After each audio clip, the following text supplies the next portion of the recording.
Thanks for tuning in to another episode of Dialogue to Destiny. Our goal is to engage in discussions that lead to personal and systematic change.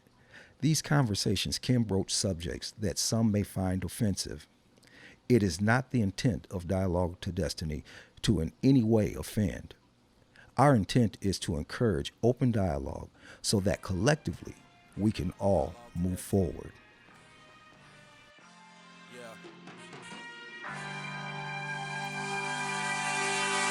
We've been down for way too long, but now they saying we're equal. Then I'm the one that's wrong for trying to wake up all my people. Speaking facts about the system, how the wicked is ruling. But now the lights is on, it's time for us to do the schooling. Tell the whole truth, salute, this knowledge is heaven sent. Politicking in a cipher, breaking bread with my constituents. We melanated and all hated. Let's just keep it real, sharing from the mind every time. That's how we truly feel. Hey everybody, welcome to another episode of Dialogue to Destiny. Today's conversation, we're going to talk about the insurrection, act of domestic terrorism, rioting, looting, whatever it is that you want to call it. We're going to talk about the current events happening out in the capital of the United States here recently. And today in our conversation, we're going to be joined by my nephew, Brandon. You want to say hi to the audience, Brandon? How y'all doing? And of course, my boy Steve is here with us today as well. So let's go ahead and get this started. I wanted to give Brandon a moment to just let everybody know a little bit about what he does and the things that he's been involved in the community. Hi, my name is Brandon Jefferson. Like Dack said, I'm his nephew. I do, as far as in the community, I just try to give back in any way I can. So as far as volunteering time, resources if I'm able, expertise if I'm able. So try to volunteer a lot. So open gyms can really get a feel for like the community, the kids, what they're going through. As far as background, I have a business, printing company, apparel, cell phone cases. So that's just a little bit about me. All right. This is one of his products too, right here. Yeah, he did. Brandon came in and blessed Steve and I with a little sweatshirt with our logo and stuff. So, Steve, you want to go ahead and kick the conversation off? Okay, I know that you're in the community. I met you through doing some community work, and one of the things that you had mentioned in that was being a step towards younger people. Like your uncle and I have been a step to you and your generation, and you're willing to take part in that and take the mantle and run a little further with it down to another age group, man. So I applaud you for that. With that being said, and getting back on the topic, man, how do you find those things being a little bit more difficult in this day and age during what's all going on? What are the kids feeling? Because I know that the kids, they're saying that the thought of suicide for those 25 and under at 1 in every 4 of that age group. Mm-hmm. And do you think if all that's going on right now plays a part in that? I think, well, first of all, I think that is higher for them right now is because they're so much more attached to technology than even millennials are. I mean, we had a time to where we had to use a house phone, for example, and, had to get out the house. So for them, a lot of stuff is contingent on them being able to be with their friends, be social, the use of technology, social media. So for them, even for us, like I haven't seen many kids because everything's closed, okay. Like a lot of these courts are closed. We can't, tech centers are closed, so you can't even really reach out and get a good feel for how they're feeling unless you just know them personally. So there's a few kids I have on like Instagram. Okay. I'll see their story, they'll see mine. We might conversate, message, but otherwise they're kind of on their own right now. Have you heard them comment about what's been going on politically? Because I know it seems that the younger kids at a younger age are in tune to what's going on. I don't know if we're more exposed to politics with the news and through conversation or just the antics that are going on and what they're seeing. Do you think that that's affecting them? Not the ones that I know. Okay. I can't say it is Because they a lot of kids are just in the mentality of like it don't affect me. You know, politics seems like such a just a far-fetched idea when you have to deal with real life at you every day. That's like this. It doesn't even. I don't even think it crosses their radar sometimes. Not when you have a fear of, you know, getting shot by either enemies or police. That's Trump in the White House doesn't mean much to you right now. Okay. Well, I'm going to step back and stop talking about the younger youth and start talking to you.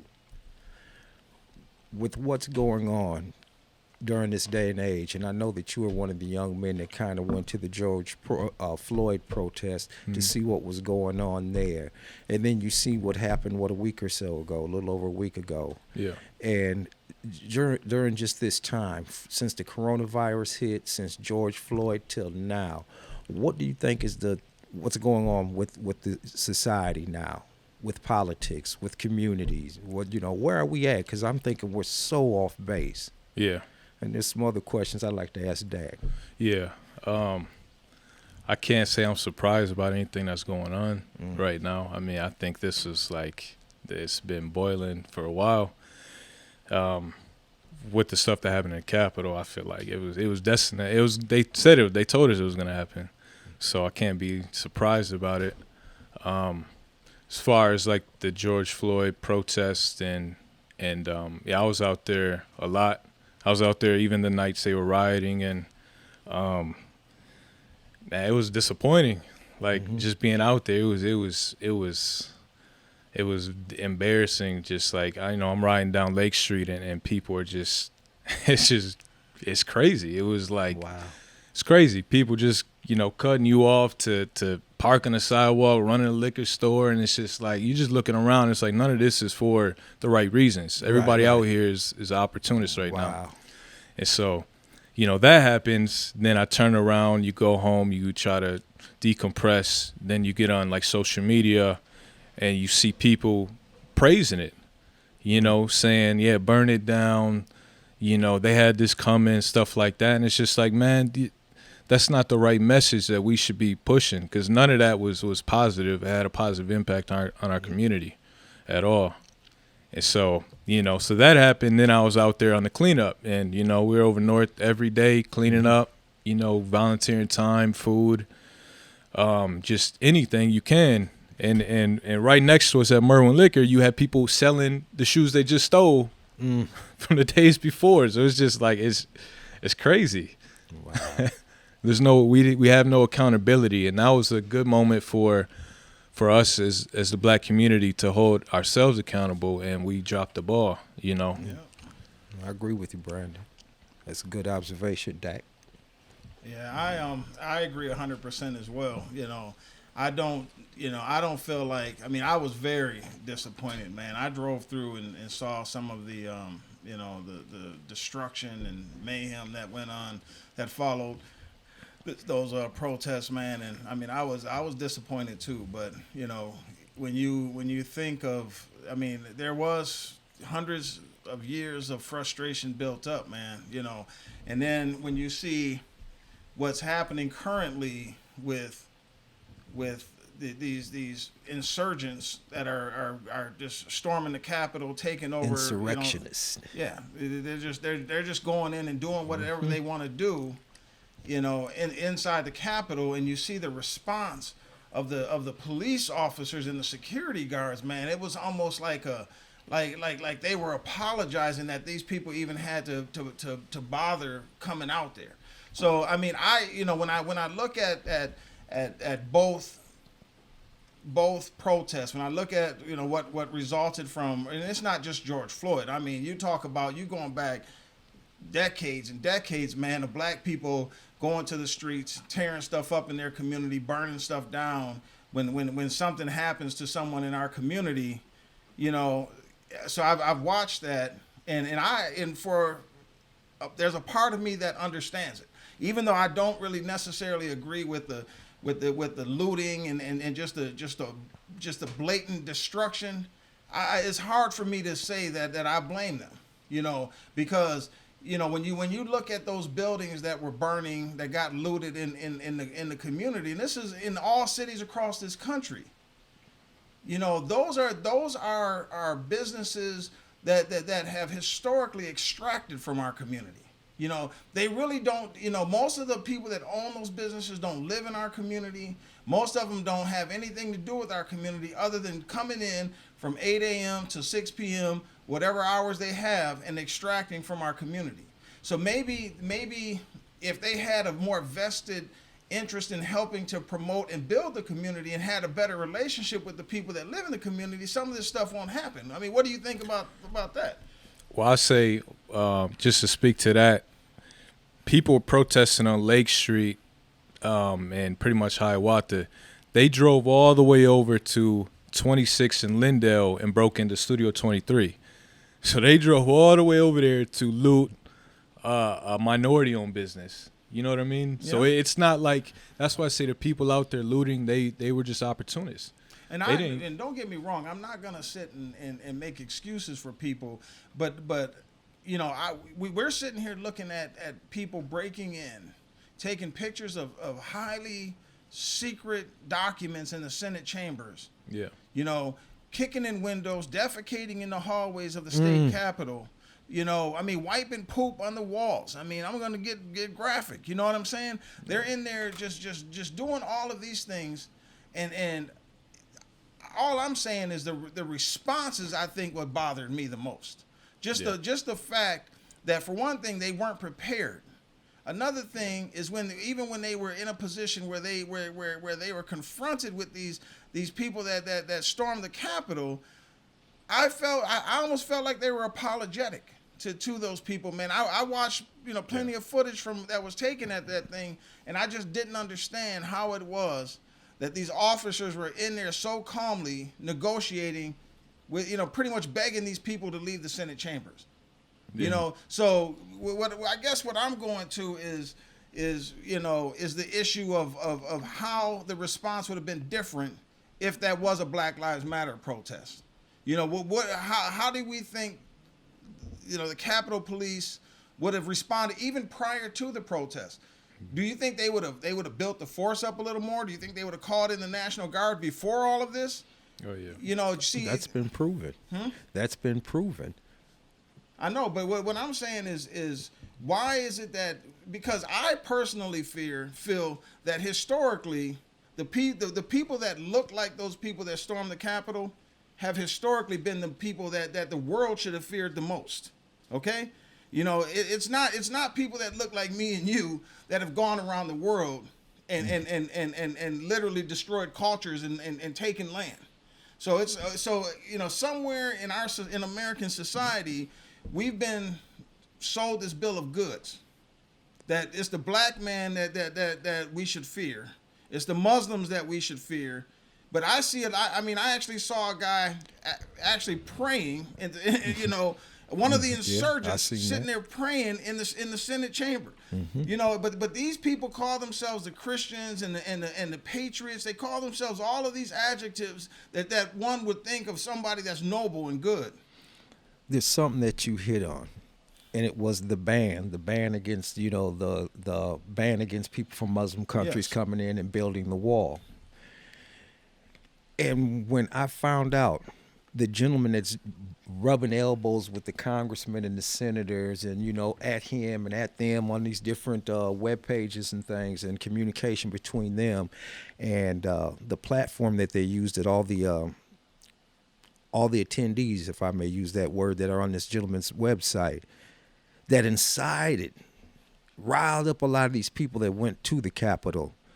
When I seen a picture of the man and seen what his name was, because his name is Ali. Yeah. And he's a brown-skinned man. He looked like he could be from, East India, somewhere in Asia, man, Middle East or something. Dude that look like Sammy Davis Jr.? He look like Sammy Davis. Okay, you might. I'm not going to. Rest in peace, Sammy. I'm not going. Right now, I'm going to talk about this gentleman here.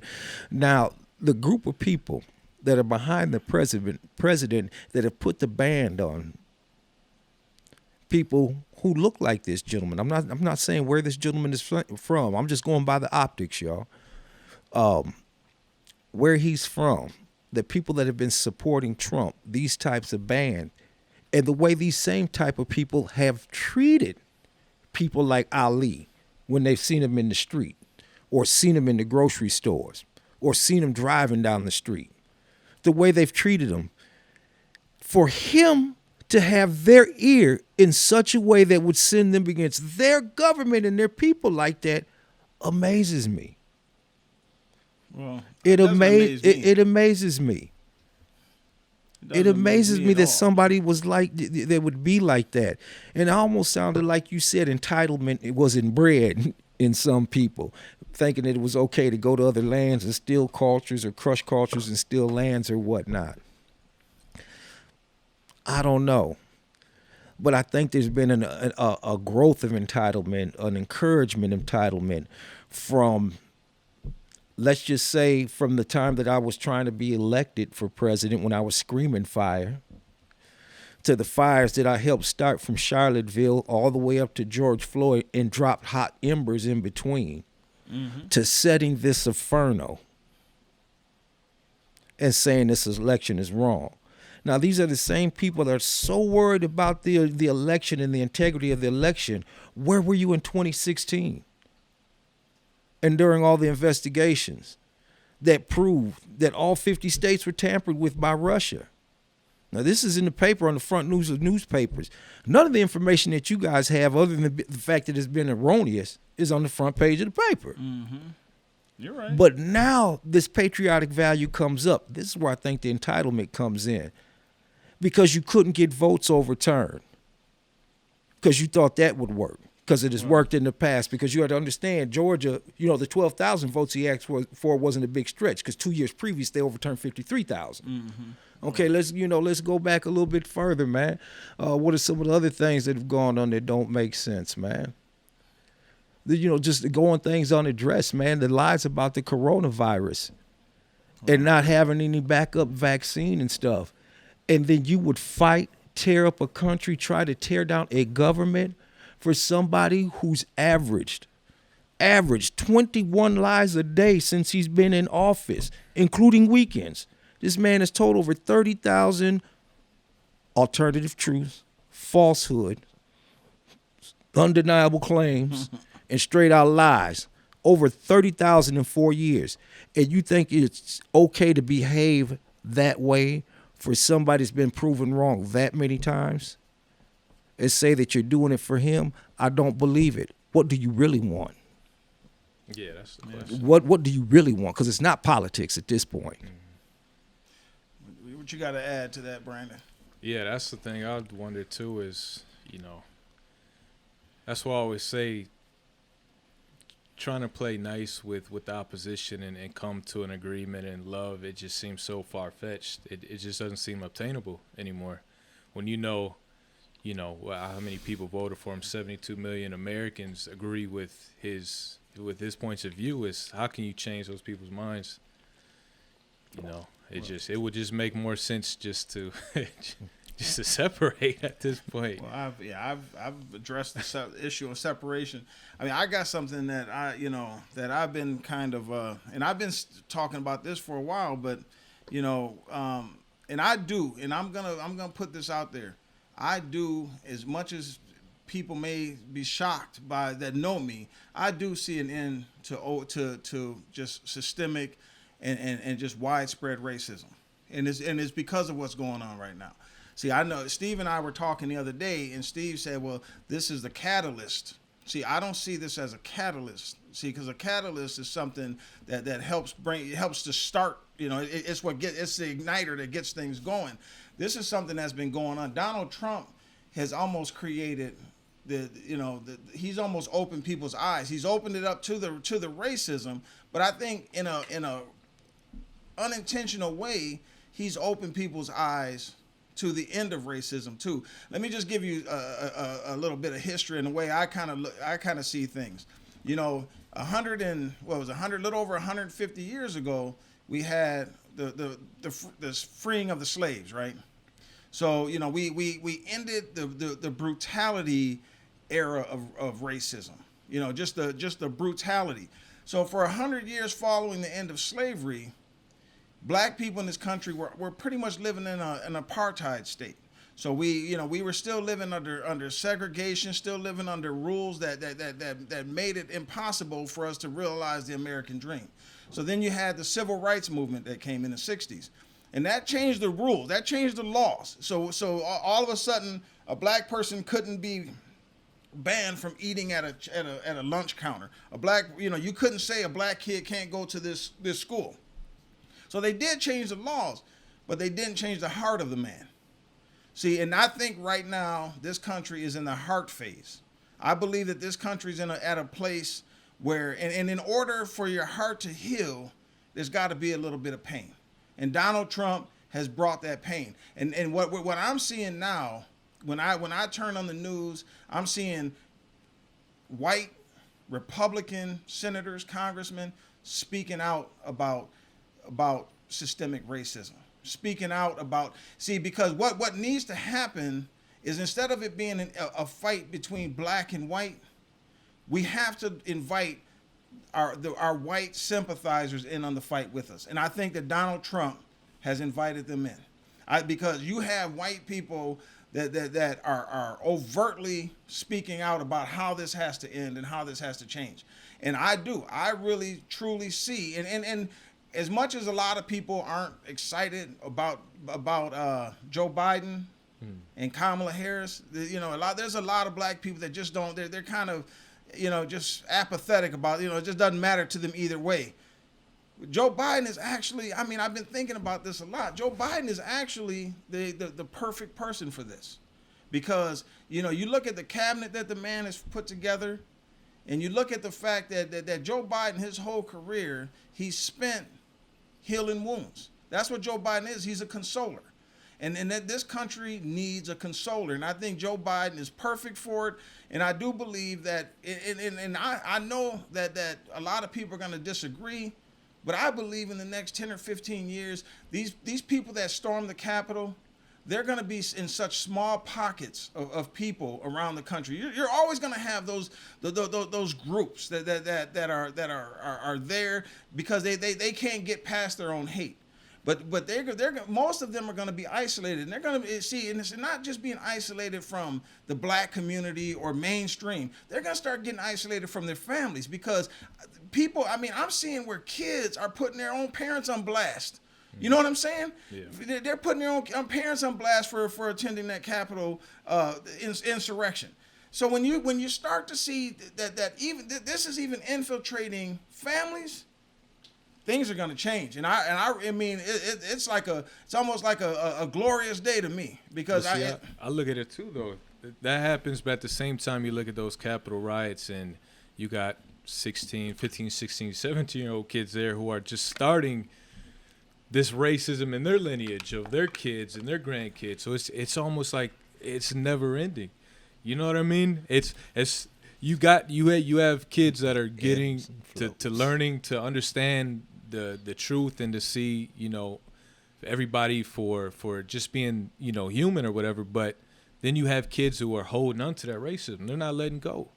You're always getting pictures on like Snapchat and stuff of racist schools all across America of crazy stuff, and these are kids. But you know what I mean? But you know why a lot of that stuff gets publicized, man? Because even though there are some kids, but I don't know that racism that you see in a lot of these young, and you got to realize a lot of these people, man, that you see on Snapchat and all this, they live in areas where they have absolutely no encounter with anyone that doesn't look like them.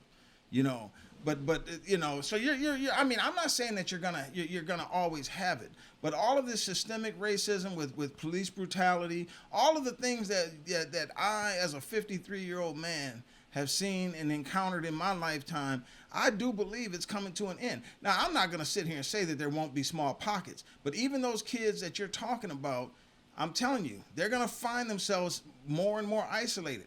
And I think the more and more isolated they get, the more radical they're gonna get, and that's the scary part. Then now they're really gonna feel attacked.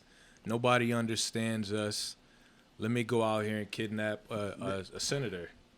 and show the world that we're still here. That's the scary part. And I agree with that. Will happen. That's definitely gonna happen. What do you think, Steve? I think we're on that brink of pure insanity, where you have the people, the rigging of the election, which is what part of this is about. Well, if I understand, there's mailboxes being removed, mail equipment being removed and tore up. You know what I mean? Putting fake ballot boxes out there and gerrymandering, with voting lines. When all that didn't work, all the political processes that, that anyone could follow to help your cause, which would appear, the optics on it all appeared to be intentionally done to move forward your agenda. When that didn't work, I hear the sound of let's create our own government. And that's the part where I was telling people, this was a good thing that this happened. This I'm glad it happened. We needed this. No, we didn't need that. Because whenever you have that type of behavior, okay, I'll put it like this. Let me move back, and then I'll start back up where, at this point here. When, at the point of we need to start our own government. Which one of the people in the crowd do you think was for you? Not one of them. Okay, for those people to be breaking in there, to have that type of audacity to break into the into the Capitol, man, and say we need to start our own government. The government they're trying to start does not include you. That's fine. That's why I don't need that from them type of fools. Because you're saying we're doing this for America. I consider myself an American, and anything that you did there that day wasn't on my behalf in my past, my present, and I'm certain it didn't contain my future.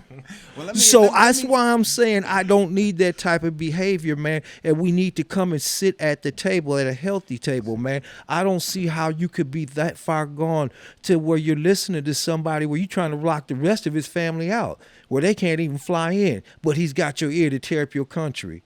His could be the greatest psychologist from the Middle East, man, who just pimped the brain of Americans. You know what I'm saying? The thing is, though, Steve, is the reason why I think it was necessary because it brought it to the surface.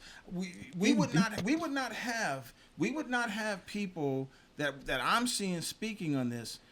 We would not have them. I mean, seriously, I've even heard Mitch McConnell make comments. I haven't.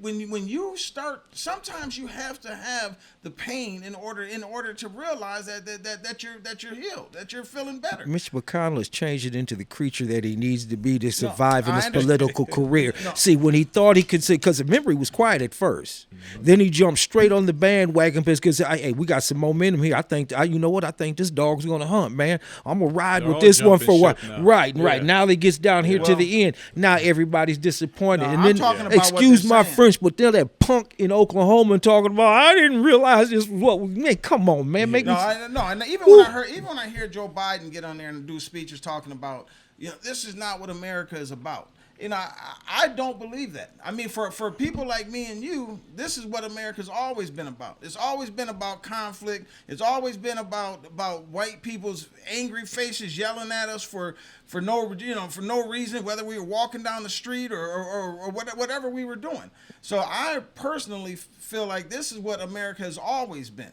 But what I'm saying when I say that this was necessary, it's what I call a necessary evil.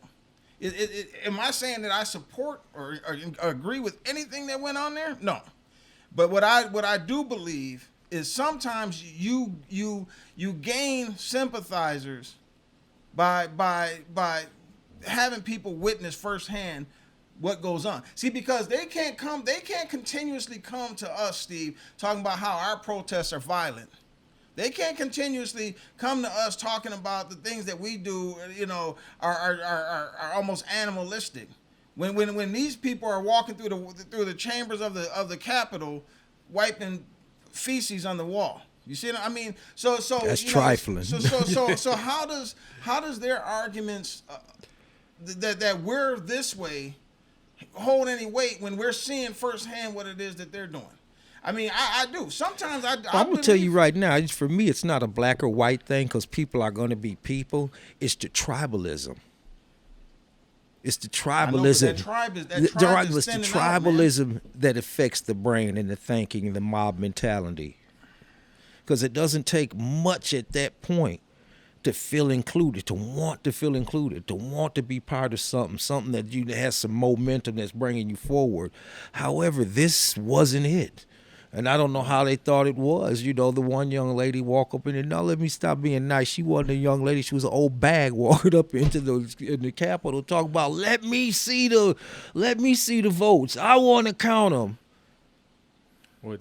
Dack, I would ask you, what does the sympathy of people matter if they're not willing to share, well, not shared, willing to give back the wealth that was stolen? They're not willing to actually put any effort behind it other than just the Black Lives Matter sign in their yard. Well, The sympathy and means that's just nothing. keeping your window from getting broken. I think exactly, that in order to move forward, in order to even win people to your side, they first have to understand your struggle. See, and I don't think that most of these people could even, if you go back to even prior to George Floyd, okay, most people had no clue what was going on. So slowly I start seeing, people putting posts on Facebook, people responding to other people's posts that don't look like us.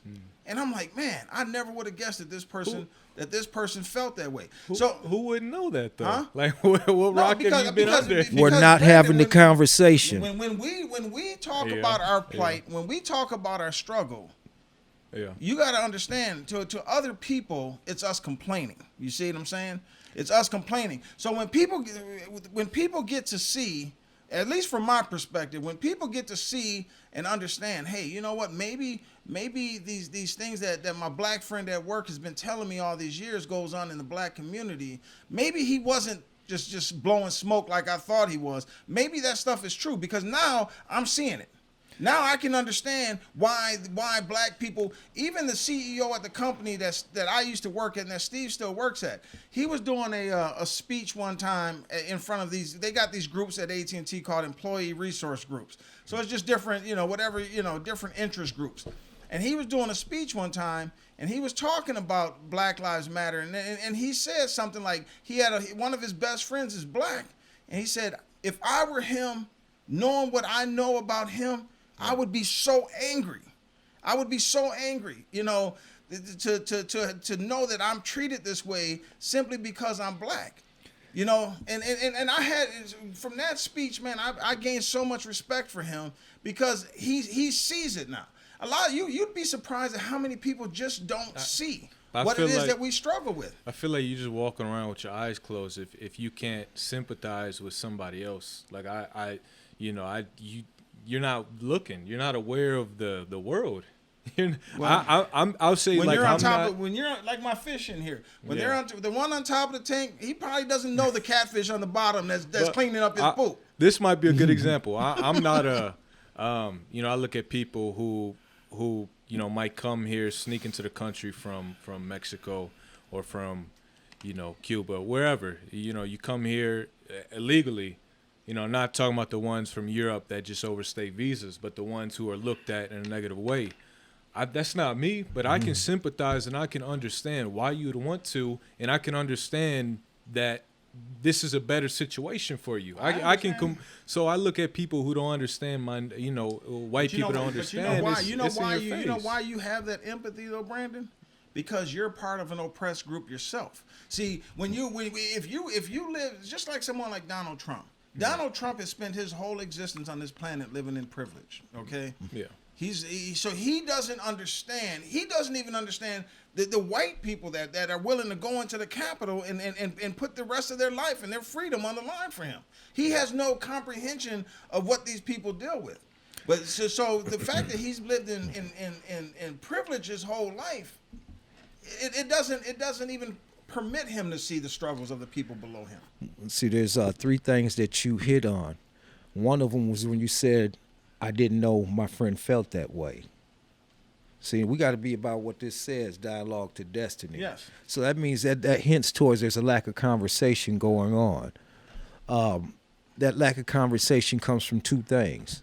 One, we have to take ownership, and this side needs to take ownership, if I may say that without drawing aside. But one side has to take the responsibility, and the other side has to take responsibility.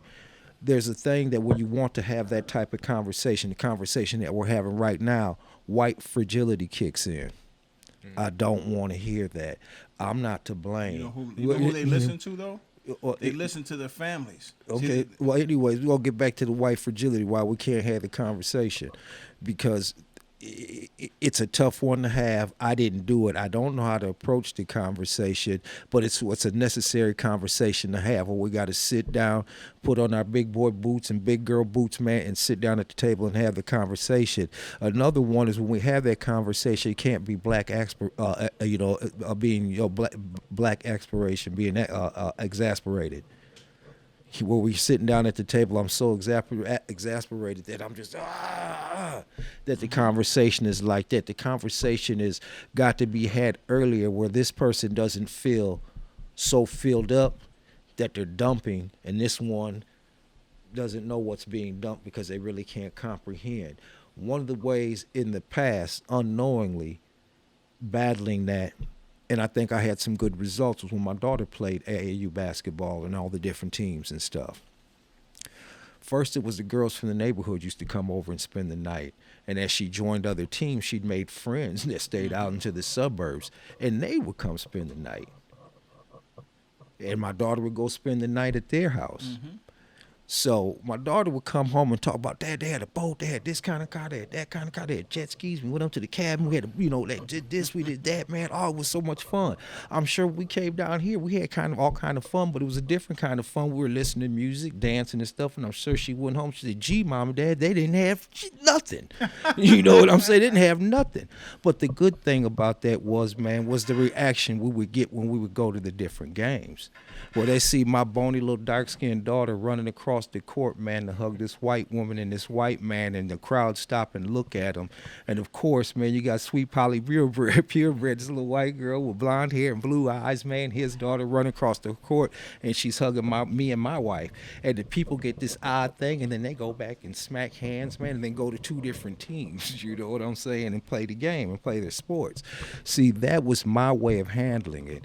And I hope that the impression that each little girl got in that situation is I can obtain, that I have a support system here that with my parents, that I know that I can obtain these things that I seen when I went out here. And then when the other young lady came here and said, you know what, there's a big difference in life, I want to be part of making a change in that difference. So I'm hoping. You just ain't gonna let me stay angry, are you, man? Well, you can be angry if you choose to. You know what? There, being angry is a decision. Acting upon it, something else. I'm just sharing. I'm sharing a moment from my life, man. It's just a testimony, man. And it's like I hope that events like that can be more infectious, more contagious. And if I can be part of it, great, man. Then I'm doing something, man. But to just shut down and to say no. I'm glad my mom always said that my house looked like the UN. Every time I come over here, you got Krishna over here. It's from Puerto Rico. You got Aaron over here. He's Jewish. You know what I mean? She go Chad, the Irish cat. Then, our contingency of brothers, man, of all colors. You know what I'm saying? But every time she came around, she said, and I like that you're all able to sit down and talk together and to find a common ground, all of you, this many people. And I don't think that is a stretch to say I wanted people of different colors within the community to sit down to have this type of conversation, how we can move forward collectively as a strong group of people to put out these little small fires. But who's gonna come to the table for the whites that agree that they made America great again by putting Trump in office? Who's gonna represent them, and how can we coexist? I don't think that there's people over there that would be fearful for having that conversation. They think that they really have a legitimate point. See, I don't think they're getting out of here now. They've been sold a dream. Now, we know the dream ain't real. It don't look good, but they're inspiring for something. It's hard for me to believe that they can think that who they're fighting for has a dog in the fight for them. If he had, in a perfect world, if his dream came together, you guys would be his servants or eliminated. Because remember, you're not smart because you pay taxes. Right. You know, just think about the disparaging things. Just think about what he said back, was it the late 80s or the 90s, when they asked him about running for president. He said, if I ran, I'd run for a Democrat. Then he changed his mind. He said, no, I'll be a Republican because they'll be stupid enough to vote for me. Quote unquote. This is what he said. He did, yeah. That they would be stupid enough to vote for me. Well, they voted for him. Right. Look what we got, ladies and gentlemen. Well, and he talked about the IQ. What do you think was the motivation for those guys? So you believe that it was just because of the election? You believe that's what drove those people there? Yeah, that was their reason. I think that was their excuse. I think there's another reason. There's a difference between a reason and an excuse. Yeah, I know. This is the please excuse me's, but I think there's a reason beyond that that's not being conveyed. Like I said earlier, what are you really after? Because it ain't politics. What do you think drove them out there, Brandon? Power. Yeah. You know what I think it was? I do. I believe that they realize that white supremacy is coming to an end in this country. I believe that they know, just in the demographics, you know, the two of the largest growing racial groups is the blacks and the Hispanics. And then you have a lot of people, you know, I mean, most of us in this room right now are products of mixed race, you know, if you want to call it that. So the thing is we're facing a time when white people, not all, but the people that we saw on TV for the last week, those people are coming to grips with the fact that this country is never going back to being theirs. It's never going back to being controlled, managed the way that they've grown accustomed to. So I think that they use that as an excuse. How can you say that though, Dack? Huh? When I mean, you from the top down, you look at the Supreme Court and decisions they made. I mean, it's majority conservative right now. So it's always from the top all the way to the police departments are all going to be in their favor. You got to know, though, Brandon, you got to know that they're getting ready to change the number of Supreme Court justices. Yeah. Okay, so it won't be majority. But I mean, they have a very white supremacy has a strong hold on the country in every way. So it's, you know, I don't think they're fearful that it's coming to an end. Because I don't see it. I'm not going to say it's strengthening, but they're digging in for a long fight. And that's fine. That's fine. But listen to what he said, man. The playing field is leveling, man. Had a control on politics. I keep a control on the police. Yeah. Anything, I keep control on your money. You know, the banking. Exactly. See, everything where if I turn it a little bit, man, and cinch up on you, I'll make your knees buckle. If I don't have a law, I run to the politicians, man. Legislate one. Man. I will create a wall, a rule. All you got to do is look at the cabinet, the presidential cabinet. Okay, for the last 50 years. Fast 50. You can see gradually, with the exception of Donald Trump. But I'm telling you, things are changing. And I personally believe that the reason why we as black people, and I've said this on a previous podcast or two as well, the reason why we are stuck in the position we're stuck in this country is because our unwillingness to participate in the voting in the election process. There you go. I mean, we and within our communities. A lot of this stuff that we're dealing with now, if we for one thing, and that's why I almost feel like Donald Trump's election, I don't believe that, you know, like you hear a lot of these evangelicals talking about how it was some kind of divine intervention and God planted him. I don't believe that it was God that had anything to do with Donald Trump, but I do believe that Donald Trump was put there for a reason. I mean, all the odds were against him. He wasn't supposed to win the president. He wasn't supposed to win the Republican nomination at first. I mean, nobody had that man winning it. Okay, then he wins that, and then you know, I don't care if it's with the help of Russians or whatever happened, man. But they were able to suppress the black vote so much That so it was whether it was self-suppression by black people, they just decided I didn't want to participate because I didn't like Hillary Clinton, or whatever the case might be. They were able to get it so that he would take the black vote down lower than it's been probably in 4 or 5 elections. And what happened, man, is they opened that door for this man. He walked in, and then that's why I believe that all of this stuff is happening for a reason, man. Even the insurgents. Where they once had success was not successful. You've got to remember, every time that there's been a change, man, even back during Reconstruction, like I was telling you, got rid of all the black politicians, got rid of the black votes. When you had people in the free state of, a lot of free blacks in the state of New Orleans, that went from 130,000 vote, man, down to 1,300 people. When was that, though, man? This was a long time ago. I'm coming to you. Just wait. I'm giving you the history where I'm at, man. I know, but I know to give you the history, man, just let you know that where I'm taking you, man. Letting you know doing the same thing again ain't gonna help you, because I'm trying to give you all these scenarios, but you always want to hit my thunder, man. But anyway, but even after Obama, man. Remember what happened after Obama in 2013? Is this recent enough for you before we get up to where I'm at? Yeah. All right. Remember, as soon as they got done voting, him getting voted in for the second term, man, the federal government took oversight off of voting, man. So all the people that had discriminatory voting practices and stuff went back to not having any oversight, man.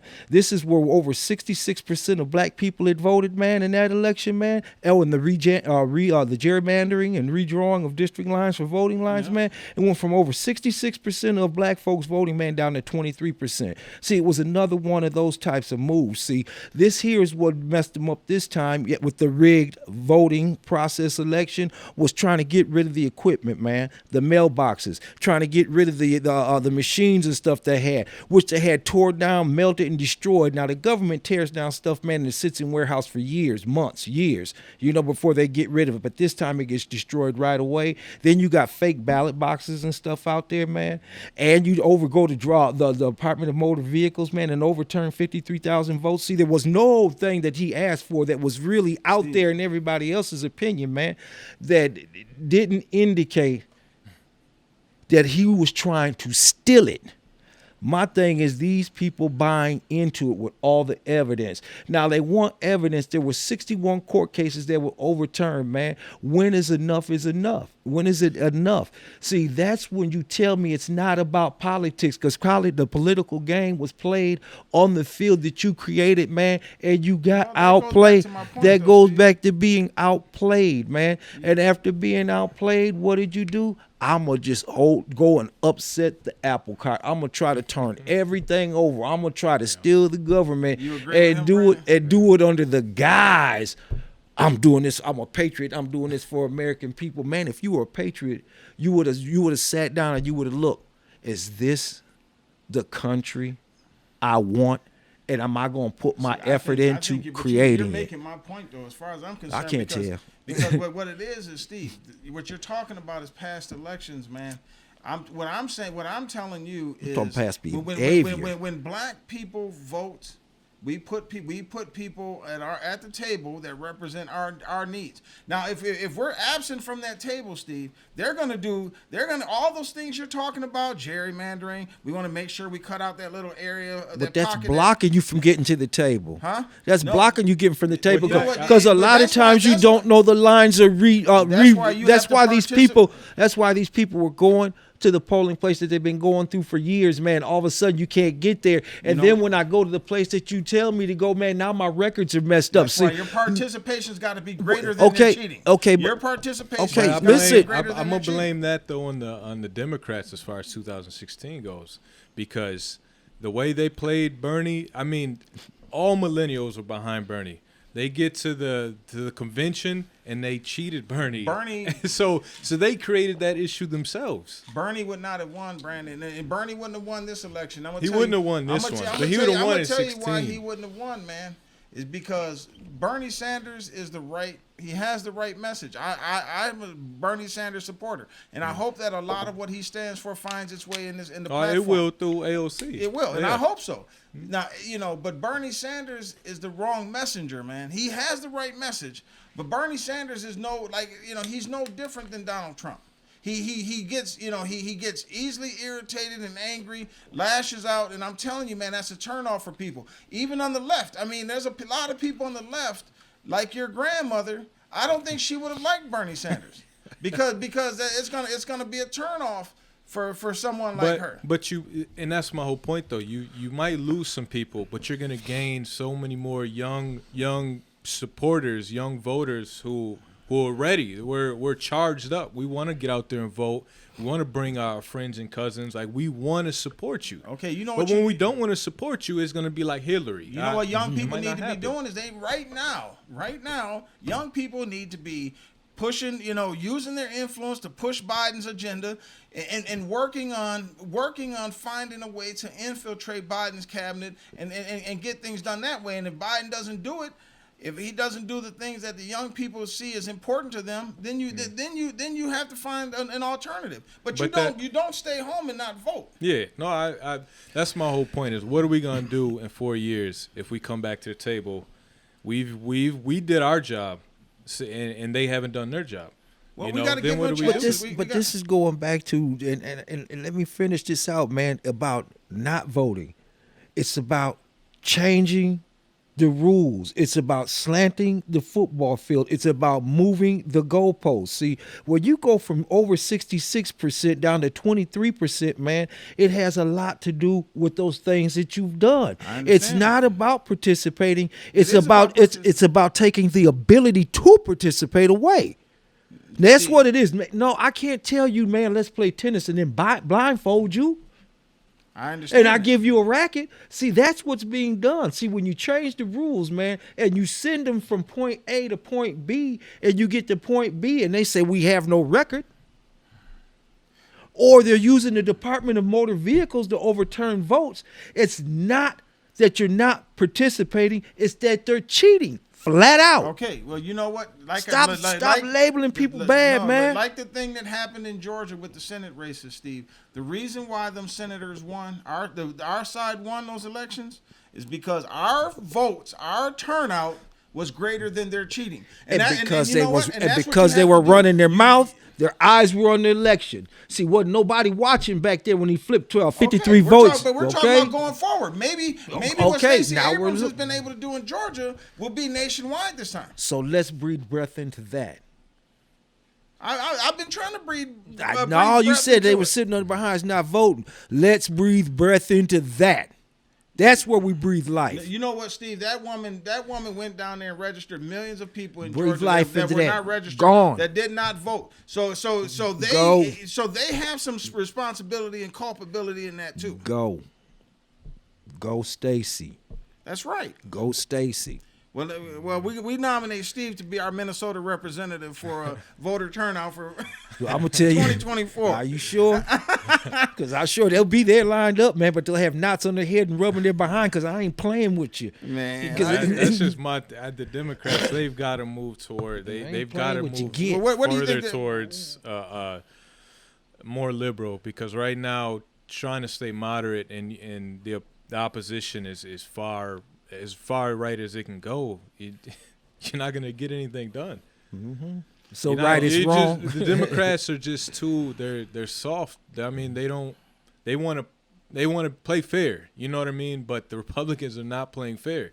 You know, with Obama, he had 8 months or whatever it was to put a Supreme Court justice in, and they told him no. But look what the Republicans did. See, Democrats are too soft. You know why? But they control the Senate. The Senate is the one that pushes the Supreme that and passes then, or and allows. McConnell say no. Anything come no. That's right. Now they lost that though. No. See, Brandon, they lost it because we got outvoted. I hope the Democrats are strong enough to say we're gonna tip the scale. I hope they don't get in there and just are soft and complicit with. I don't think that's gonna happen, man. I believe. I hope not. I believe they're gonna come hard, man, because we see what we're up against now. But see, Biden is already saying he's gonna come in and try to heal the wounds of the past 4 years, and it's like that's frustrating to me. You're trying to console these people that lost. Don't console them. Because for 4 years, Trump didn't care about anybody that didn't vote for him. He barely cared about the people that voted for him. You're right. But Biden's coming in and already saying, I'm for all of America. It's like, I understand you're the president, but We put you in there for our agenda. No, but you know what I think Biden is doing? Biden's trying to get past Wednesday. This coming Wednesday, man. That's all. Biden. Imagine if Biden. Now, just see, this is another reason why I don't think Bernie could have been in this place.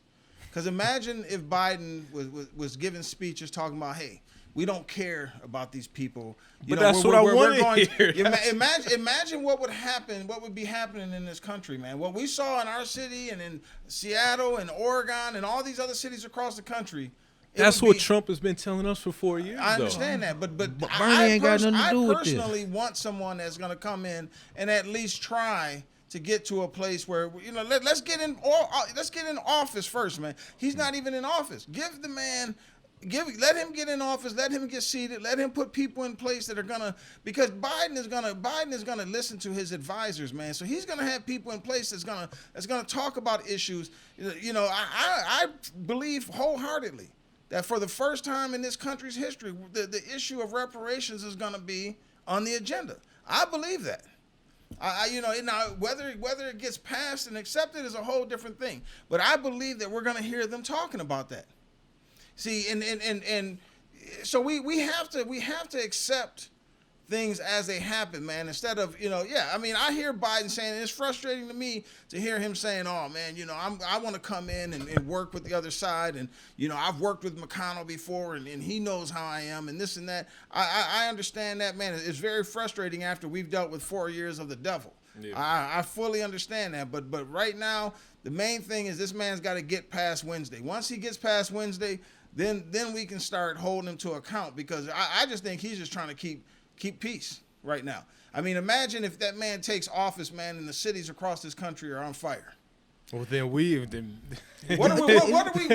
is the role of black people? What are we gonna do? First off, man, we could stop thinking that we're not going to hear from Trump after Wednesday. We're not. We're going to hear from him. You got to remember, these people done gave him almost $300 million that he gets to play with. He ain't got to run no campaign or nothing else. All I can do is put out ads for other people, support other people, man, and you think Donald Trump's going to spend a dime on anybody?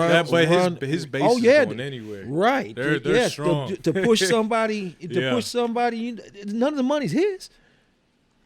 Actually, 75% of the money is 75% of the money. But like I'm saying, none of the money is any money that he earned. It's money that was just given to him. Would he use that money to support somebody, to be his voice, to push his agenda across? You bet he would. I don't think so. Oh, I bet he already has those people in office like Ted Cruz and then all he got. Well, all he's all right. Do you don't think he's going to try to litter the politics with his people? Okay, which brings me back to the point. He will be spending that money, pushing the Republican agenda across. My thing is, I hope he is fractured and made it a multi-party thing within there, where the Republicans will become so far right that they're wrong, that they're lost, and then you'll have a more liberal kind of branch that's in there. I think he has fractured the Republican Party. I think it's at least split into two. Donald Trump doesn't have to spend any money to get his message across. The media will give him free. Watch when it comes time coverage. To supporting. All Donald Trump is going to do when he leaves office, he's going to be pulling Ted Cruz. That's why it's very imperative to me that you get rid of Ted Cruz. They should be suspended and kicked out of the Senate. Anybody that supported this man and going to his speeches, you know, talking about still in the election, because what he's gonna do is he's gonna be like a puppet pulling their strings from the outside, saying, "Hey, if you don't do this, if you don't vote for this, if you don't push this, if you don't do politics, this." You can't pull string without putting out money. Well, not necessarily, because right now they care about the votes.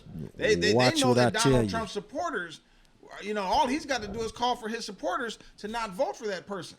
You see what happened in Georgia? Donald Trump actually hurt the Republicans on those Senate races, because he turned off thousands and thousands of his voters by talking about how it's fraudulent. You can't tell somebody the elections are fraudulent, but you want them to go out and vote. That doesn't work, man. It's oxymoronic. It is. So I don't know, man. Yeah, I don't know. The Democrats say they got to get tougher. I just look at it like that. Even with Ted Cruz, I mean, they need to step on it. You know, they need to step on him right now and put it out. You know, put out any type of power that Trump might have as he's leaving office. Because if they don't, he's not, like you said, he's not going anywhere. Well, do you think that that black people, what is the role of black people in bringing the races together and just fixing some of the racial ills and some of this thing that we see going on? I mean, I would love to just live in a country, man, where there's no more George Floyds, so we don't have to have George Floyd protests. There's no more Philando Castillos, no more Mike Browns. There's none of that. We're able to just live in this country, man, as free, you know, just working people, man, enjoying the fruits of this country, man. What is it that black people need to do to you know, because we have to contribute to fixing it as well. Yeah, we have some self accountability. I just don't think, personally, I don't think that's ever going to happen. I mean, the whole, even police departments, the way that they were formulated was built off white supremacy. So it's, how can we, as long as there's there's some type of form of enforcement on people, how can we stop it? Well, like you said, it was never designed with us in mind, man. Police were here to serve and protect, just not me and you. Mm-hmm. Yeah. You know what I mean? And then it got to a point, man, where they don't even really call themselves police officers anymore. They call themselves LEOs, law enforcement officers. And that's the mindset. Mm-hmm. It's not whether it's just and whether it's, you know, to serve and protect the people who actually pay for me. It's to enforce these laws that the rich have given me to enforce, or what government has given me to enforce, whether it's liberty or justice for all. You know, that's it. That has nothing to do with it. My job is to enforce laws, and they take your money from you and give it to me to do what they say, not you. Okay, and that's one of the things that we're gonna have to wrap our mind around when we reconstruct those different places. I don't think they get defunded because they are needed in there, but the mindset has to change. That's why I say people from the community police the community. And I'm not saying without training, but you have better programs set up, man, where the youth from the city, all around the city, not just black youth, not just on the north side, but people from those communities, man, whether they're indigenous, black, white, Hispanic, Asian, whatever, Laotian, Hmong, that they can go through the program, because then they will have better conduits into the intricate parts of the community where the conversations can be had, where we can build what we need to have here. I think that if we go back to, as black folks, if we go back to standing on the shoulders of our leadership and stop stepping on one another's toes, then we can start having a healthy dialogue and unhealthy competition. Because I'm not competing against you, brother. We're both broke. We're both in the same neighborhood. How can we make this better? How can I boost you up, or how can I boost you boost me up? Or how do we run together with our arms locked, man, so we can knock down some of these walls, man? Because I'm not going to keep looking for somebody else to do what's needed for my community if they don't lay their head there. It's just like the same guy you was talking about from the community. When as soon as he gets through making his money in his community, he give a damn about the community. Mm-hmm. He's gone. And I feel the same thing about the police officer. You can't work way out in the suburb, and when you come to work, the people I deal with, I'm coming to the jungle to work, and then the people I'm dealing with are animals. Therefore, your mindset is already corrupted before they say 911. I've already got a jaded aspect of this person, man, and I go home, man, and I sit in that bubble, but I have a real messed up perspective about the people that are, or I'll be generous and say that he thinks that we're people, and come into this community to actually work with a badge, a gun, a club, and mace. Mm-hmm. You don't love me. Yeah, that's true. Well, I don't, like I said, man, I think that, you know, police, I definitely don't believe in defunding the police. You know, Why not? Huh? Why not?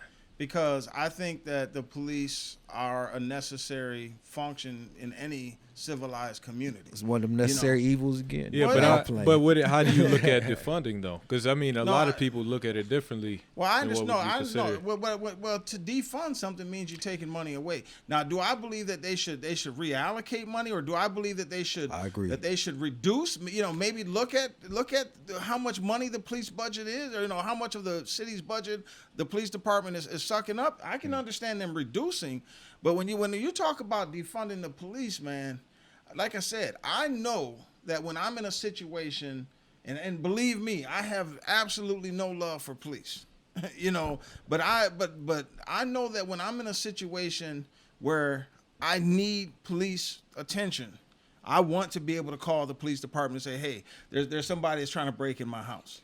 There's somebody that's breaking into my car and behind my house, and I'm afraid to go out there. So I mean, we can't sit there because sometimes I think that people get so caught up in their radical ideas that they ask for more than they can They haven't thought it out. But I don't think that's a radical idea. By saying instead of you guys spending millions of dollars on military Humvees, let's put some of this money towards peace officers out there for mental health, for example. That's restructuring. That's not defunding. See, and that's please go on. Yeah, that's how I look at it. Is man, these I mean, they have literally military Humvees out here. They do.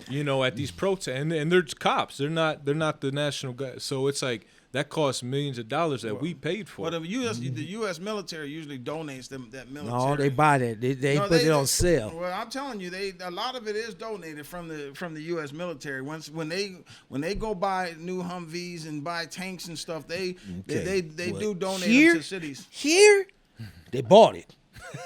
You on the budget committee for the city of Minneapolis? Here, they bought it. Are you? No. Okay, then. Don't you sit there and say that then, because they got extra money so they can get those vehicles. See, now here's my problem, man. See, what happened over at the Capitol, man?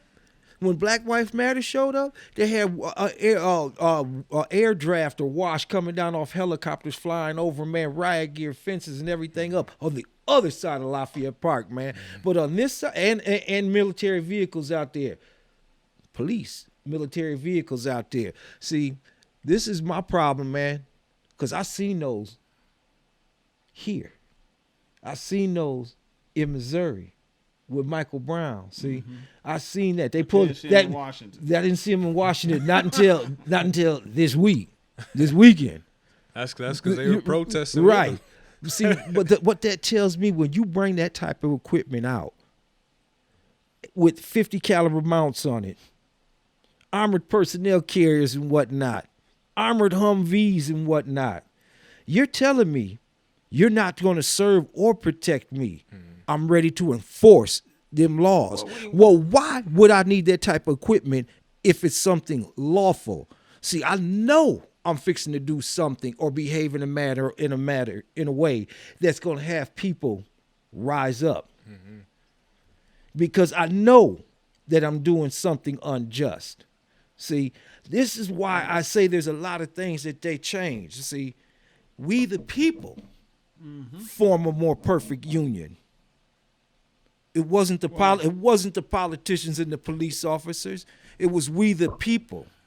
We're supposed to do that in this day and age, and we can't keep doing it on old values and doing it the old way, because it's a living and growing thing. I bet you don't get up in the morning the same way you used to, do you?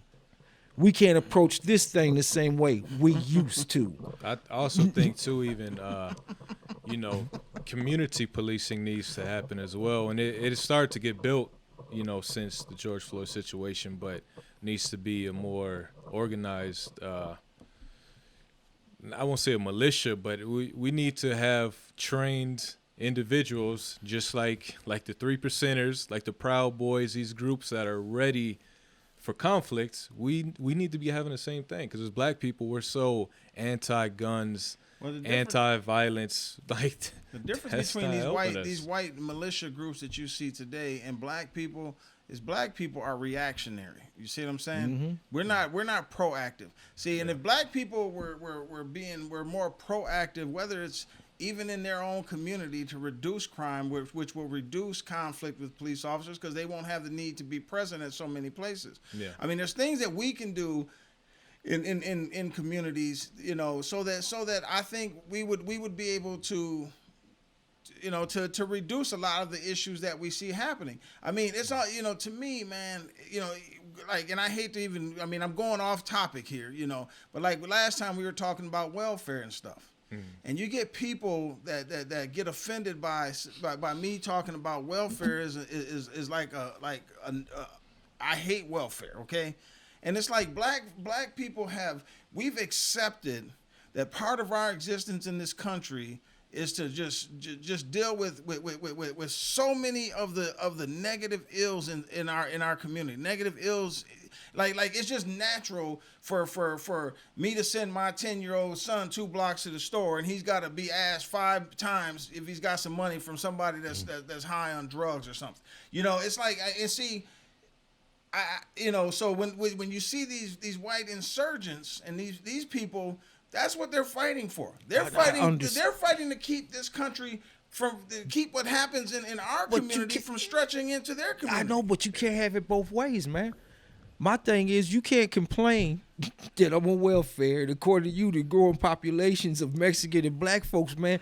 Give me a job, and I won't be laying around house screwing. Steve, now, you know as well as I know. Put me to work. Even though you try to say 80% of the people are doing the right thing, you know as well as I know that the majority of people on that don't want that job. Steve, I could go to somebody. They're at a point now, man, and I'm not going to let you drive that point home. You're at a point now that we're in society where these people's businesses are putting them in a position where being on. Hold up. Have a job at them businesses before the pandemic. Okay, man. well, we know that there's some people right now that are electing not to go back to work, man, because it's more profitable than it was then. Now, going to my point, we can't distort it. I wish I'd have brought my paperwork back with me, man, just so we can shut this down and go back to topic. Shut it down, no, man. but at least stay on topic, man, before we go off in another direction. You know what I mean? That way I could just, your escape route, man. I could, and then send you back into the right way. No, I can't run that way. Man. But we're gonna bring it right back to this here, man. But if you give me a job at a living wage, man, because cats that sit around there, we know both of us sit around, make $35, $40 an hour and ain't doing nothing. Nothing. Right. But then you tell this guy he got to come in and work for $6.50 and he got 3 kids. Well, I'm gonna let Brandon say what he was gonna say, and then I'm gonna come back at you with that. Well, to circle back to what we're saying, Dack, how do you feel about black people, us having our own military or us having our own protection? Well, I don't have any problem with people protecting their own neighborhoods, but when you say military, the reality is that this. Another militia. That's what you are. And you know what? And black militias historically have faced some serious heat. I think what you would do by creating, because I hear other people saying that too, we should have our own. You can't have your own military within the lines of the United States of America. But people do it. Huh? No, but what you have to do is you have to stand. That's in the Constitution, huh? though. Yeah, you can form a militia. But what's the word before militia? Well regulated. What does regulated mean? Regulated means the government is overseeing what you're doing. See, people always forget that word when they talk about Second Amendment and stuff. They always forget that word regulated. Somebody is regulating what you're doing. You can't just decide you're gonna create a military. Go with you guys chip in, you buy a couple of tanks, and you guys ride up and down the streets in your community, and you're just trying to protect. Because as long as you are a citizen of the United States and you live within the land of this country, the grounds of this country, you're not going to be able to do that without facing some heat. I mean, people talk about the Black Panthers. Most of what the Black Panthers was doing was serving the community in a peaceful manner, feeding kids breakfast, doing things to, going grocery shopping for senior citizens. I mean, doing things that actually made the community healthy. But they weren't afraid to protect themselves as well. I know, but and that's what we've lost. That like we're so scared of conflict. It seems like the thing is in 2020, I don't think we have the same issues. We don't have the same needs. I think going back to what I said earlier, I mean, yeah, we still see black men being gunned down by cops. We still see all the same stuff you saw back in the 80s and the 70s with the Black Panther, when they were around. But the thing is in today's world, man, it's different. We don't have those same concerns that people back then had. So I would say it was more though.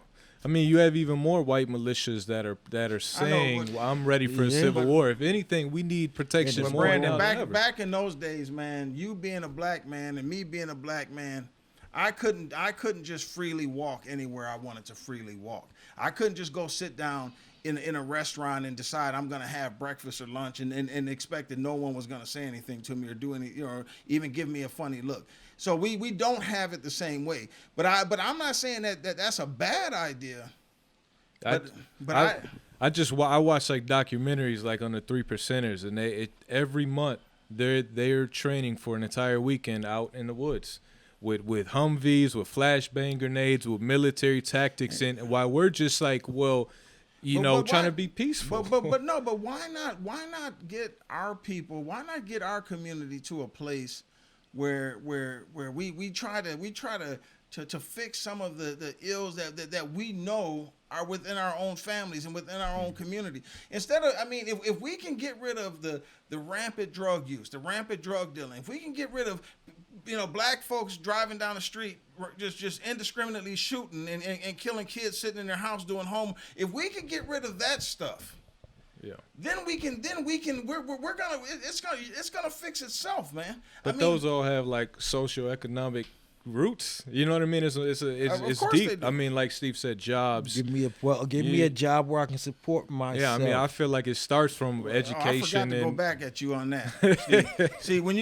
because what I was lucky. I did some thinking, man, and I know it doesn't happen that often, man. No, but man. let me say this: a person making, like in the city that we live in, just looking at the cost of living here, a person making $20 an hour would live probably at about the same level as someone that takes full advantage of the social system in this country, the welfare system in this city.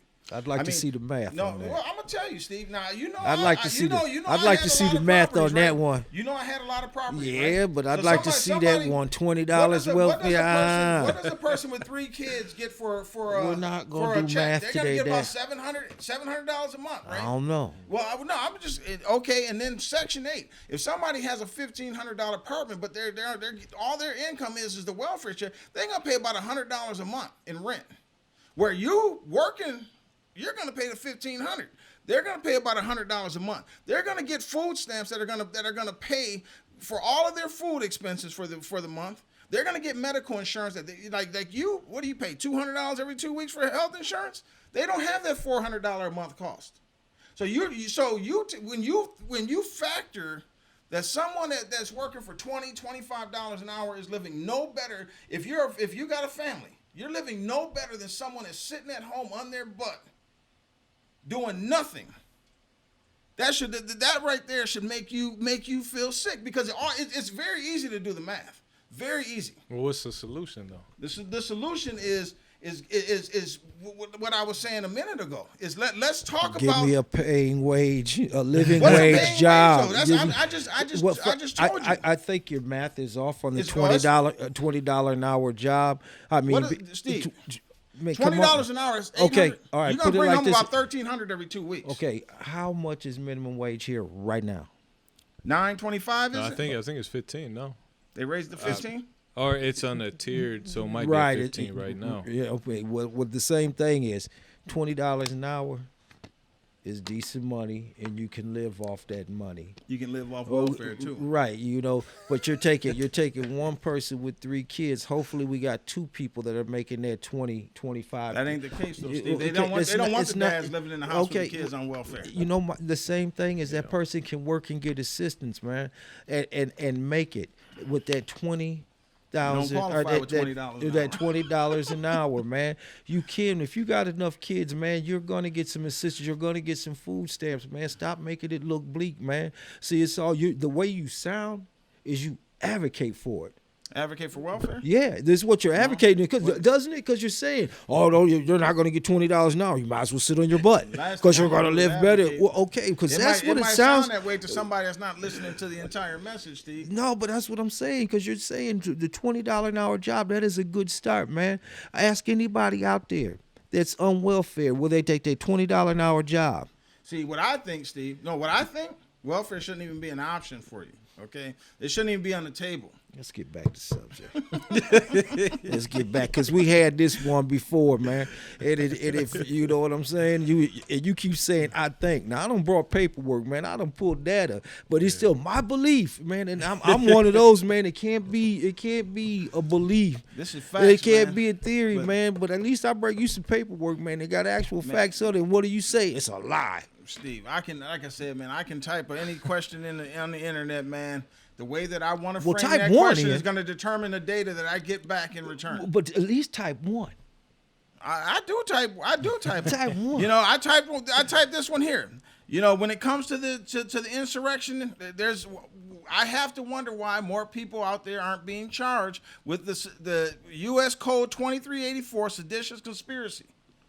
Okay, I agree. So that's All a right, rule I'm that with says you on this. If there's two or more people collaborating and conspiring to go in and overtake a government, do anything that hinders the government from moving along, they can be charged with that, and the penalty for that is up to 20 years plus fines. But we already know why they're not.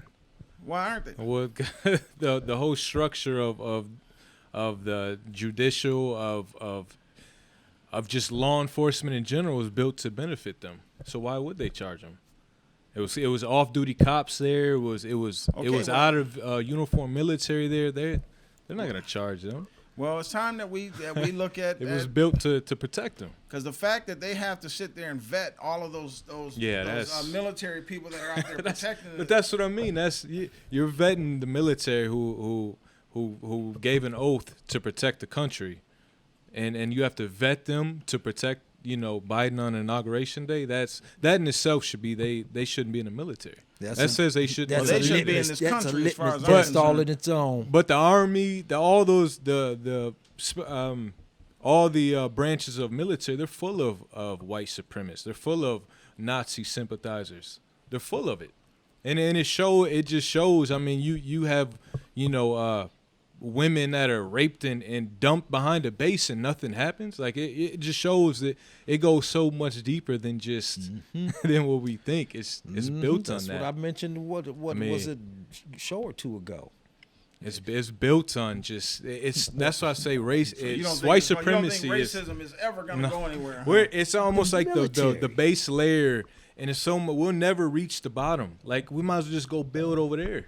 See, I don't mind if there's people sitting out in the field, out in some country town, practicing, running around in a field with guns, talking about how they're going to overtake the gun. Well, they ain't doing it for no reason. No, you know what? Well, but that's what Brandon was advocating about a black military. He was saying something about some group, the 3%ers. That's what they do. But see, this is the fear though. That look at the Kyle, whatever his name is. He drove from Kenosha probably with those same thoughts. Drove to Kenosha. Kenosha. Yeah, he drove to Kenosha with those same intentions of I'm gonna protect this country or what I believe in. And they didn't have a mustard seed invested in nothing. Yeah, now look at him. He's a celebrity for white people now, for white supremacists now. He's a celebrity for a small group of them, man. But that small group is 72 million. Trump supporters. Well, the thing is see, this is why I'm glad you brought up the vote numbers. Okay, but they said one number, you fixing to say another. No, I'm gonna. They is that what's fixed to happen? I just want to say real quick too. They donated all that money for him just to get their idol, their savior out of Do you think that with everything that's happened since the election, do you think if the election were held tomorrow? You think Donald Trump would still get 74 million votes? Yeah, he might get more. Because more white people might come out and say, we need to get him in it. I think he would have got more. I'm telling you, I think he would have got more. His number, because CNN was showing his approval within Republicans. You know what his approval rate is at right now? But that's overall. Right. Yeah. I'm talking about No, see, But if you go off notice Republicans, yeah, it barely there's moves. 6 polls out there, Yeah, man. it barely and moves. you're getting the smallest poll. When they give you that 29, that's the lowest number. There's a poll out there that's got about 48 or 47% amongst Republicans. I Okay. know. No, but Republicans was even higher. It was like When it was 80, just- 90% yeah, before it was. with Republicans. It barely moved, and that's Man, I those gotta people see that. don't care. They don't care because they don't care because that's why they put them in office. They want to see that. And what's That's what they wanted. What's your real intentions? And it's all about power. And it's all about holding you down. See, America ain't never been great. It's a good idea they can become great.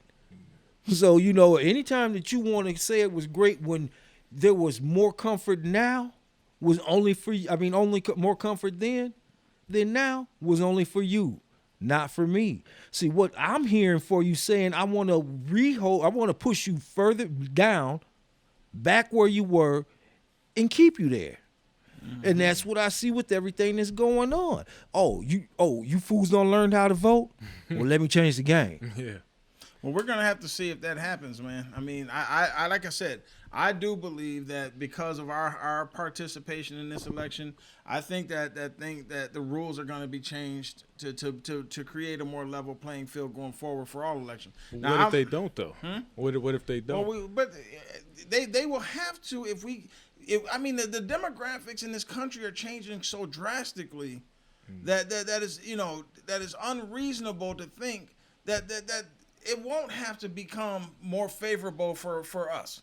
I mean, But that's just having too much faith. I mean, they were moments away from overturning the government. Look at it like this: if you combine the Hispanic and the Black population, and say, okay, the people that are 15 years old right now, that'll be 18 by the time the next election happens. How many of those people do you think there are compared to whites that are in the same age group? That'll be voter age. I get what you're saying, but they've shown that they're radical and they will attempt to just take the government. Oh no, they're gonna cheat. But that's what I'm saying. You have a large group of passive, peaceful people, and you have a small. It don't matter how small they are. If they're willing to show, we'll take the government by force. What does it matter? Well, but you see that they're not going to be able to take. They can talk and they can attempt. They can go. They can do that. But there's no militia group in this country that's going to go up against the might of the United States military. But that's assuming if the military is not a part of the. Well, you know what? I'm going to tell you it's something, not part of the coup. A whole lot of military folks out in there, whole lot of camel Trump. climbing through windows out there. Yeah. Whole lot of camel walking around camel at with zip ties. What Well, I put it happens like if- this here. There's a whole lot of people out there that they know are ex-military. Yeah. Say that they What know happens if half the military says we're leaving our posts right now to form a military around Trump or white supremacy? What do we do? You know what? We said That's gonna be a scary. that means you're leaving the tank. So get your ass off the tank so we can shoot you in your back as you walk away. You believe me. Yeah. I understand what you're saying. Now there are these white supremacists. They have infiltrated police departments, military. They're in there. There's absolutely no doubt. But if you think for a second that most of the people in the military won't blow their heads off, I don't think they will. I think they will. I really believe that. I believe that they will. It's a difference in going and sitting in Nancy Pelosi's chair in the House chamber than it is to actually you become a traitor at that point. The military will not condone treason. They won't condone a traitor, man. They won't. But they condone sexual assaults and racism murders, and everything. Murders. Else. Yeah, but that's not where they're gonna draw the line. They even pardon murderers. Treason. The punishment for treason is death. That's automatic death, and they have absolutely no problem, enforcing that. If you become a traitor to the United States and you're in the military, believe me, there's a lot of white soldiers. So why are you saying these guys that are retired military that are collecting a pension that just crawl through that door or through the windows and bust? Are you saying that these people as far as are I'm concerned, treasonous? I believe they're treasonous. I do. Well, okay. There's absolutely no doubt, and that's why I'm surprised at the weak charges that are being brought against. But these see, people. that's the problem because they look at them like they're patriots. No, they look at themselves like they're patriots, man. I'm hearing a lot of people on news channels. I'm hearing a lot of ex-military generals. I'm hearing even Republican senators talking about how these people are not patriots. They have absolutely they're treasonous to this country. I mean, I'm hearing this stuff, man. So I know that they may consider themselves patriots. But they're far from a patriot, man. Yeah, Well, they are. But they're hearing the same things we're hearing, man. And you know what? They were saying these things while, before this day happened. They're continuing to say things, and there's slight changes to the narrative to fit the current situation. But yet and still, man. I guess I'm just a little more optimistic than you do, because I do. Hey, How you optimistic? You got 2 balloons, man. You can't fill up either one. 'Cause as soon as you blow in this one, you suck the air out, blow it in this one, you relieve this one flat, man. No, So, what I'm saying, Steve, is I see a brighter day coming in on Wednesday. I do. I think Thursday, you're gonna wake up in the morning and you're gonna feel better about being an American. Now that might sound corny coming from somebody like me. I felt better the day after the election. I'm still worried about the future. Yeah, before. If you don't feel a sense of relief. I was relieved when the election. I know, but relieved. See, we're still having a lot of tension because of the things that have happened since the election, man. Right. I still have major concern, man. You should. I'm relieved that fool's not in there, but I still have major concern. What is America going to be like? We are not going to return. No, I only think it's going to get worse. Right. What are we going to end up at? What's this monster going to turn into? Worse in a way that the fear of violence, of retaliation, that their guy is out of there. I would encourage every black person who's legally able, purchase a firearm and train yourself. Because if stuff hits the fan, there's going to be nobody there to protect us but us. That's it. They're going to be ready. Well, my son and my brother and I are supposed to be actually going in a few weeks to do that because it's important, because even knowing how to properly use one, how to clean it, that we don't know that stuff. Like especially in the black community, we've been scared so much of owning firearms that it's always been like a fear. It's like I understand why, but it's like we got to break that fear and protect ourselves. Well, they hurry up and put an F on your report card so you can't get one. That's what I was talking about earlier, man. Yeah. You got 2 cats doing the same crime. Only thing different is color, man. Yeah. You get a misdemeanor, you get a felony. You get to purchase a gun sooner or later. You better not own one. That all goes back to voting and participating. It's systemic too, because man. we vote judges in. We put people in power, man. And if we're gonna continue to let other people dictate our agenda, man. So you mean to tell me there's not liberty and justice for all? We know that. All right, then. How can you be so optimistic about, right, exactly. the future? Because our participation in this last election, Brandon, put somebody at the table that's going to speak for us. Kamala Harris, she's going to speak for us. And as much as, like I said, I know a lot of people don't like Kamala Harris. But Kamala Harris is a black woman that is in touch. She, and as much as I love Barack Obama wasn't he wasn't raised the way that most black people that come from black communities are raised. Let's put it that way. He was raised in an environment where I don't think he was really in touch with the issues of the black community. Now, he may have gotten that when he moved to South Side of Chicago and started, community organizing and stuff like that. But, I look at a lot of Barack Obama's high school pictures and stuff, and I don't see any black friends. I don't see that. But everybody that I've heard or seen on TV, news stations, interviews or whatever, that Kamala Harris was friends with growing up, they're all black. And so I do believe that Kamala is going to make sure that our voices are heard. You listen to what she's talking about. We're going to have criminal justice fair for all. I've heard her say that several times. See, I wish her the best of luck, man. But you remember when she was the Attorney General of when California? she had an opportunity to make sure it was just for all. Right. I'm just saying. I'm not trying to put her down. I'm not saying there's no growth there. Steve, she did the what first those people, woman that happens to be an African American Asian that's going to do, man. She did. When a county attorney is different than a vice president. I mean, not a county. A state attorney general is different than a vice president. You got to realize, an attorney general, what is their role? To decide whether to prosecute or not. Okay. And So- then they decide whether they're going to put Okay. people in jail for a life Steve, without parole. She did See, what those people elected okay. her to do in that role. Okay, man, in that yeah, capacity. okay. And But people have do to you think the understand that. people of the state of California, or was it the people in politics? I think it was the people in the state of California. No, I do. You I do. believe- Steve, I'm gonna tell you something, Steve. you do. Huh? You do. I do. I do, man. With a straight face. With a straight face, man. See, a dino, Democrat in name only. No. The thing is, Steve. Before we close up, man, is we have Straight to face. understand that people that are elected, Steve, they're not elected to work the agenda of one group of people. They're not elected to do that. Now, when it comes to her role as the state attorney general, I look at it like this, man. And I know that my opinion on this is probably not the most popular opinion with people, but I don't want criminals in the street. Neither do I. But I you don't said want 'em in voice, the not street. voices. Huh? You said voice, not voices. Now you talking about a certain segment of people's voice. This is where I'm saying I gotta hold your feet to the fire. You said our voice is gonna be heard. Okay, let's take that same mentality back to California.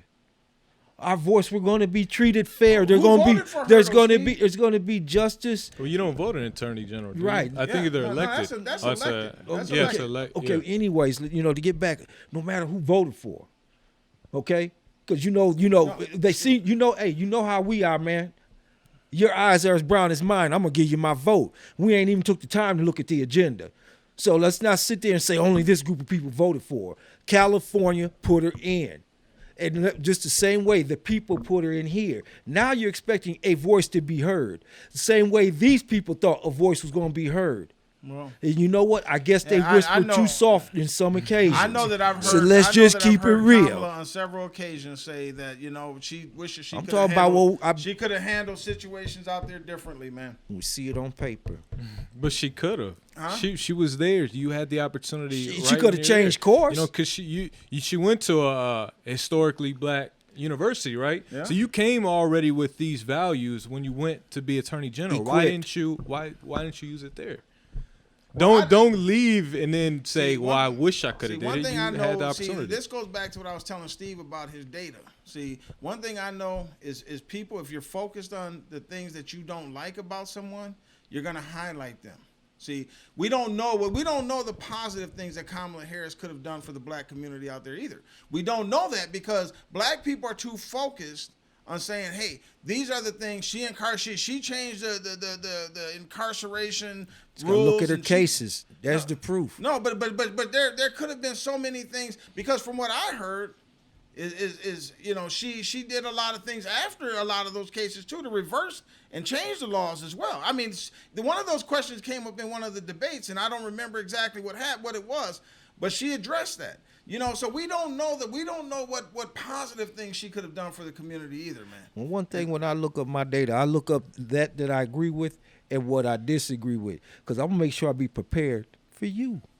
So I look at both sides. I mean, I come there and there's gonna be things that I'm gonna have a hard time debating, which is why I look at both sides of the coin, the reverse and the obverse, man. I don't want to come prepared, and I don't want to be so single-minded, because my thing is to be able to have dialogue that goes to a destiny. So I want to be able to sit down and not be so entrenched in my own opinion that I can't see the value of your thought. I know, but a lot of what we talk about is going to be based on opinion, man. I don't want to come in here and read from a dictionary and read from some kind of atlas. But or I'm gonna have an something every time. informed opinion. Well, Whether my is left or right, north or south, man, the opinion will be informed. It's not going to be in here. Well, I think, and it's like, man, I've been thinking like a noodle all this time. Well, I think you know what, Steve, my life experience is gonna determine Oh, a lot yeah. of what I talk about. Right. I mean, that's just Without a doubt. what it is. I mean, so when I talk about certain things, even though it may seem like it's an opinion to you, a lot of it, when I talk about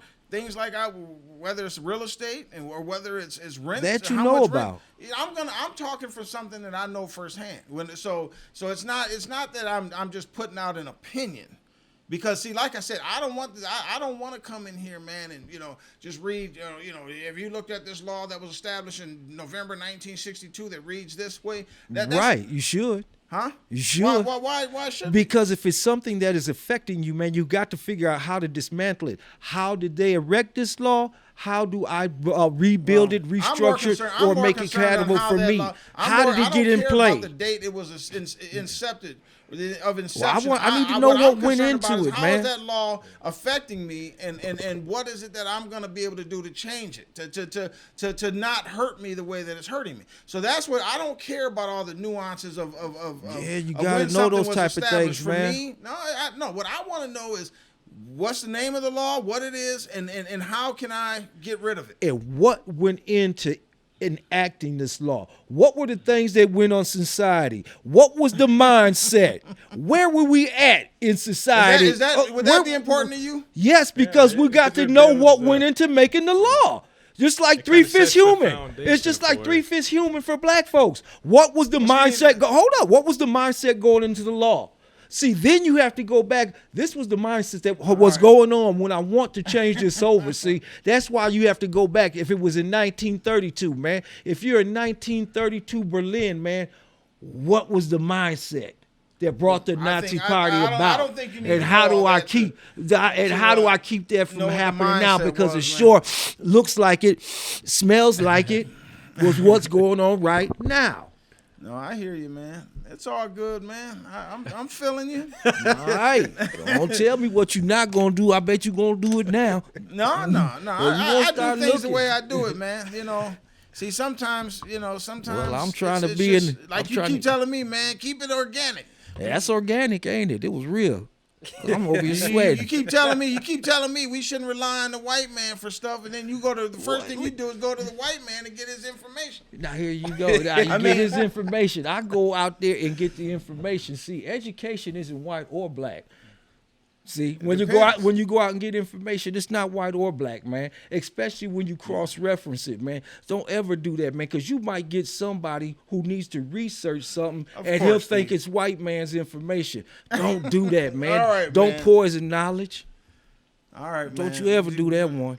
You got something you want to close with, Brandon? I would just, like I said already, I would encourage anybody who's legally capable, like, to take firearm training.